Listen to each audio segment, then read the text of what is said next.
So what's your spiritual awakening then? What's happened to you? I joined a platform called Gaia. Like, you see, religion never really I was never really sold on it, if you know what I mean. Right. There's nothing there that kind of really drew me in, and Or organised religion. Yeah. When I started watching like Sting on Gaia, or about it was the first time anything made sense to me spiritually. So would that mean that you believe in a God, or you don't believe in a God yet? No, I believe in a higher source, a higher power. So why don't you call that higher source a God then? What's the difference?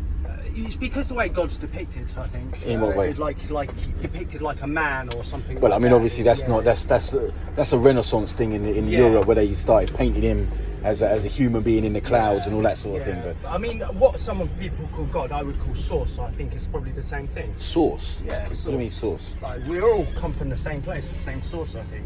You reckon? Yeah, all one. That oneness. That's kind of where I'm on my spirituality.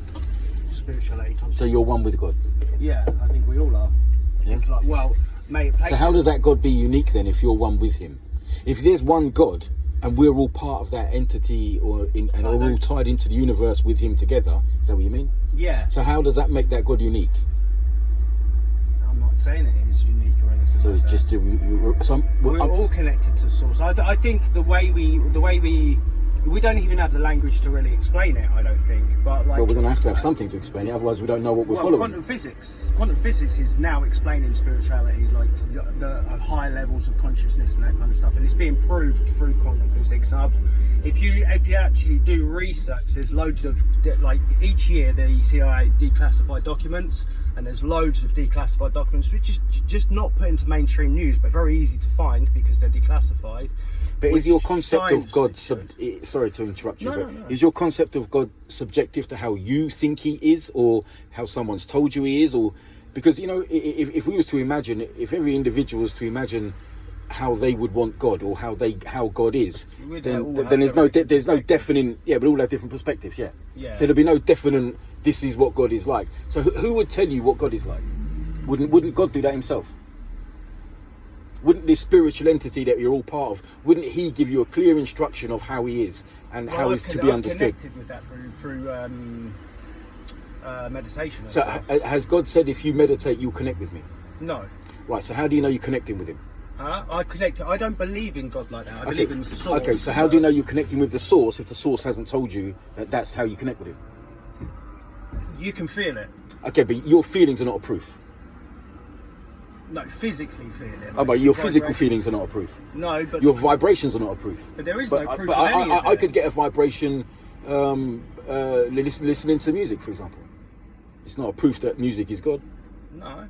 But there's no proof of any of it if we want to get onto that. Well, there is, because if wherever you see something that's been constructed or something that's been made, then something must have constructed it and made it. So just the physical proof that the universe and the world and we exist means that something brought all that into an existence, because something can't come from nothing, so something had to bring it into existence to start with.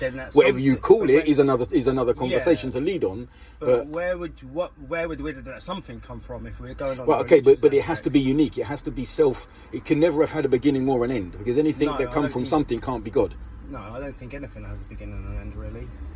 You don't think anything has a beginning? No, time is an illusion. Time is an illusion. Well, time's a measurement, so we can't. This is as close to, like, what's the word I'm looking for? The world we live in is close to like a hologram, basically, equivalent to. But do you understand? I know what you're saying. It doesn't seem real sometimes. But don't you understand, if you're going to go on a spiritual journey to find God, then the best person to tell you who God is would be God himself. But I'm not going on a spiritual journey. So what are you doing? I'm going within myself. Again, but God would have to dictate that. He'd have to explain. He'd have to lay that out. He'd have to say, if you want to find me, then this is the path you go down. Otherwise, you could go down a different path to me, and we could both think we've found God, and neither one of us is right. Yeah. There's no proof of anything. So but then it seems to me that you're just on a sort of a winding path, and it takes you where it takes you. No, it's different. Like, because you know what, you know when Christians, for an example, they have the experience the Holy Ghost, they would say that's a proof. Okay, there's certain other religious sects and denominations that believe that they come into contact with God doing their type of chanting and praying or whatever it is. Well, They can't all be right. No, I So mean, there can only be one God and one path to that God. We can't all find different paths to different gods, can we? Because there only can be one of each. There only can be one path and one God. Why only one path? Why? Because if God is going to make himself clear or the path to him clear, he can't make that ambiguous. He can't put multiple paths. I'll tell you why I asked. There's 3 different ways, probably 100 different ways to get to this job. Me and you come to the job, we come 2 different ways, different paths, so to speak, but we get to the same point. So it can be different paths. Okay, but it would have been a lot easier for one of us to get lost, and we were both using sat navs. So, to be fair, if you look around the world, look around you, mate. Most people look lost. Okay, so what I would say to that is, there's many different ways that we can find to the path, but only one path. You may come to it via having depression, or you may come via having you don't want to live this life. You know there's a God. Someone may come to it via a death in the family. That's their journey to the path, but the path itself is straight. It has to be, because it has to only be one way to God. There could be multiple ways to finding that way to God, but the actual way itself has to be. Do you believe in extraterrestrials? I believe there could potentially be extraterrestrials. I don't see why God hasn't created life on other planets. I mean, but well, you've heard about the new evidence from the Hubble telescope and stuff, where they found like within our galaxy, there's like 30 odd planets. There's probably millions. There's probably millions. That's just within our solar system. Could be billions. I don't know.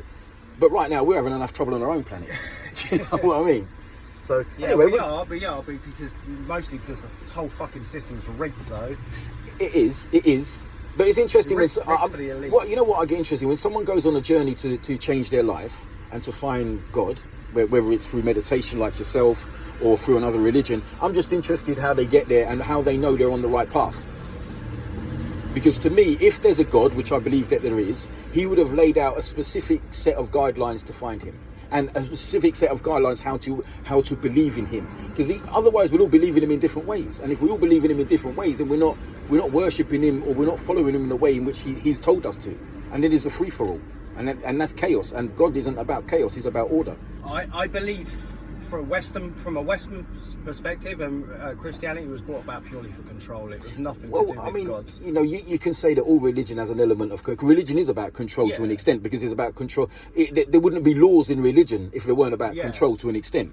I mean, our laws in this country are widely based upon the 10 Commandments and things like this. We an Abrahamic.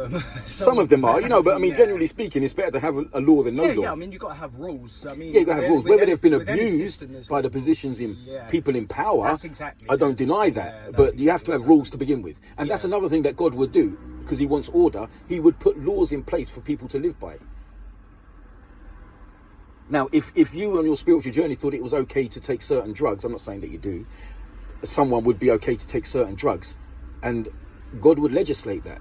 And if it was good for you, it would be legislated. If it was bad for you, it would be prohibited. I think with drugs, the way drugs are looked at, if it grows naturally in the ground, it shouldn't be illegal. Okay, but everything can grow naturally in the ground. Heroin can grow naturally in the ground. No, but it doesn't. I mean, it has to go through a process. But then most things go through a process. Yeah, but anything that doesn't have to be processed like that, but prohibition doesn't